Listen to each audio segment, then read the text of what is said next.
Hello दोस्तों, नमस्कार। मैं हूं भास्कर खवास और मैं करता हूं आप सबका स्वागत हमारे और आपके यूट्यूब चैनल भास्कर खवास पर। दोस्तों, आज हम बात करेंगे कि किस प्रकार आप अपने एसएसटी के पेपर को अटेम्प्ट करेंगे।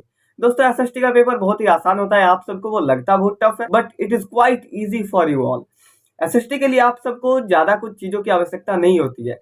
एसएसटी के लिए आप सबको बस आवश्यकता होती है, वो एक चीज है, वो है आंसर को लिखने की कला। आपके पास अगर आंसर को लिखने की कला है तो आप एसएसटी में 100% अच्छे मार्क्स गेन कर पाएंगे। तो आपको अच्छे से लिखने की कला आना चाहिए एसएसटी में मार्क्स गेन करने के लिए। और आज के वीडियो में हम इसी के बारे में बात करेंगे कि आप किस प्रकार एसएसटी के पेपर को अटेम्प्ट करेंगे। तो चलिए, आपके वक्त को जाया नहीं करते हुए वीडियो को स्टार्ट करते हैं। तो सबसे पहले हम बात करेंगे आपके पेपर पैटर्न के बारे में कि आपका पेपर में किस प्रकार के क्वेश्चंस आएंगे, आपके पेपर में कितने क्वेश्चंस रहेंगे और आपके पेपर के क्वेश्चंस कितने सेक्शंस में डिवाइडेड रहेंगे। ये सब आपको पता है, बट फिर भी मैं एक बार डिस्कस कर लेना चाहता हूँ ताकि आपको लास्ट टाइम एक बार रिकॉल हो जाए।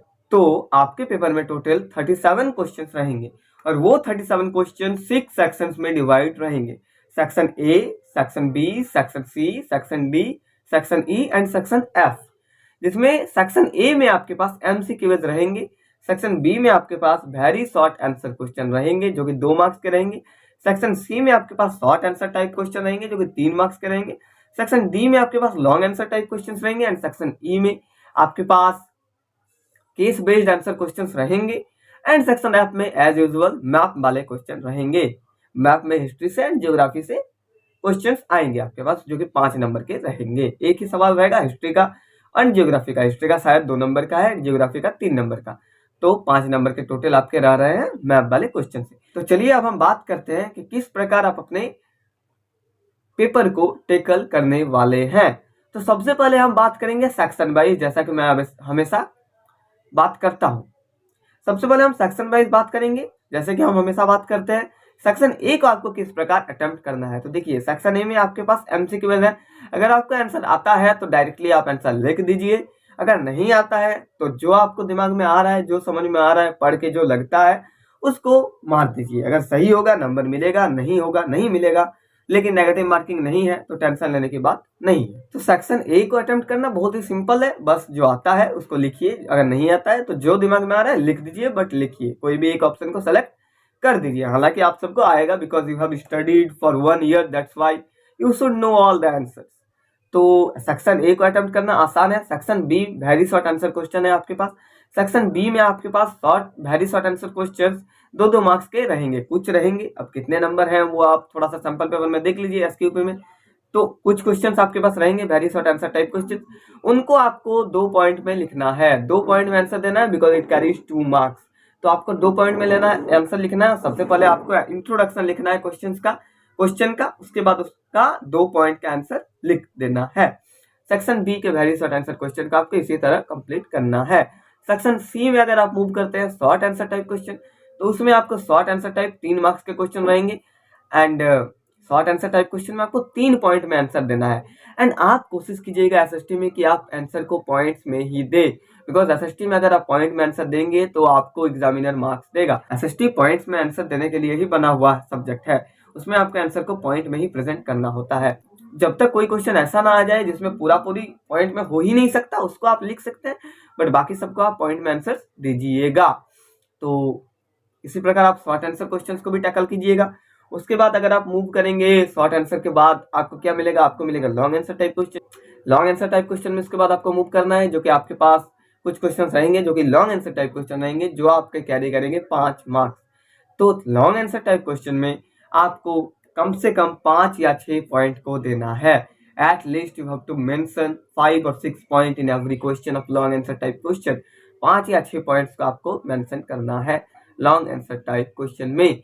सबसे पहले आपको इंट्रोडक्शन देना है क्वेश्चन का, मतलब क्वेश्चन में जो पूछा गया है, जैसे कुछ भी अगर पूछा गया हो, what are the effects of nationalism in Europe, let's say ये पूछा गया है, तो सबसे पहले आपको लिखना है the effects of nationalism in Europe are देना है। उसके बाद आपको पहला पॉइंट जो है दूसरा पॉइंट में लिखना है, तीसरा में लिखना है। इसी प्रकार 6 पॉइंट्स, 5 या 6, 5 बनाने से भी चलेगा, 5 पॉइंट्स बनाइए। उसके बाद लास्ट में कंक्लूजन लिखिए। Hence, these are the effects of nationalism in Europe. It creates जो है कुछ थोड़ा सा बढ़ा के कंक्लूजन में लिख दीजिए, तो ये आपका आंसर कंप्लीट हो जाएगा। इसी प्रकार long answer question.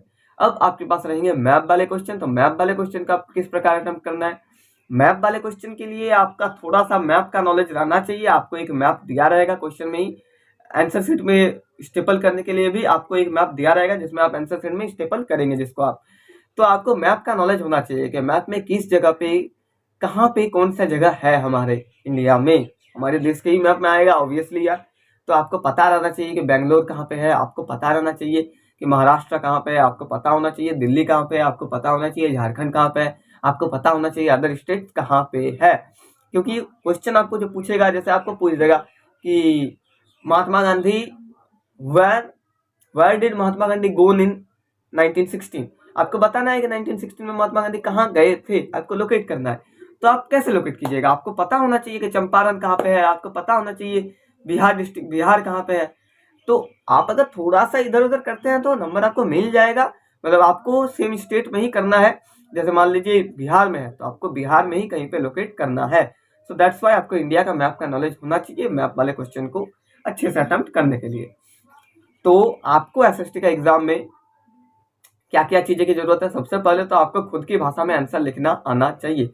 At first आपको खुद की भाषा में आंसर लिखना आना चाहिए, ये बहुत ही ज्यादा इंपॉर्टेंट है। आप अगर खुद की भाषा में आंसर लिख पा रहे हैं तो आपको गारंटेड नंबर्स मिलेंगे। दूसरा पॉइंट ये है कि आपको बना के लिखना आना चाहिए, मतलब आप बढ़ा चढ़ा के लिख पाए, और वो जरूरी भी होता है एसएसटी में। अगर आप बना के लिखते हैं तो भी आपको नंबर्स मिल जाते हैं। तीसरा कि आपको जो है एमसीक्यूज के आंसर्स देने हैं, सारे क्वेश्चन के आंसर आपको एमसीक्यूज के दे देने हैं। चौथा, आपको टाइम को मैनेज करके रखना है। जैसे मैंने अपने प्रीवियस वीडियो में किस टाइम को कितना करना है वो मैंने बताया था, किस सेक्शन को कितना टाइम देना है, बट इस वीडियो में मैं नहीं बता रहा हूँ।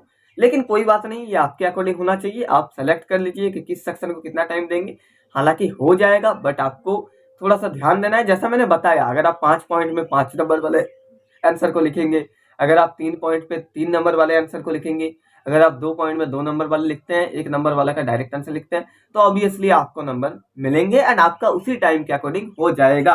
क्योंकि आपका पेपर वैसा ही सेट होता है कि आपका हाफ एन आवर पहले ही हो जाए। अगर आप मैक्सिमम भी टाइम लगाएं फिर भी हाफ एन आवर पहले हो जाए, बाकी आपके ऊपर है, लेकिन आपका हाफ एन आवर पहले हो जाएगा। तो आपको चिल रहना है, रिलैक्स रहना है, अच्छे से तैयारी करनी है। अब तो ज़्यादा टाइम रहा नहीं है, कैसे पेपर को देना है इसके बारे में ये वीडियो में मैंने सब कुछ बता दिया है। खुद के ऊपर नियंत्रण रखना है यार, खुद के ऊपर ही सब कुछ होता है। आप अगर खुद पे फोकस रखे हैं, आप अगर अच्छे से पेपर को दे पाए तो आपको नंबर्स मिल जाएंगे। तो चलिए आज के लिए बस इतना ही, फिर मिलेंगे एक और नए वीडियो के साथ। Best of luck for your examination.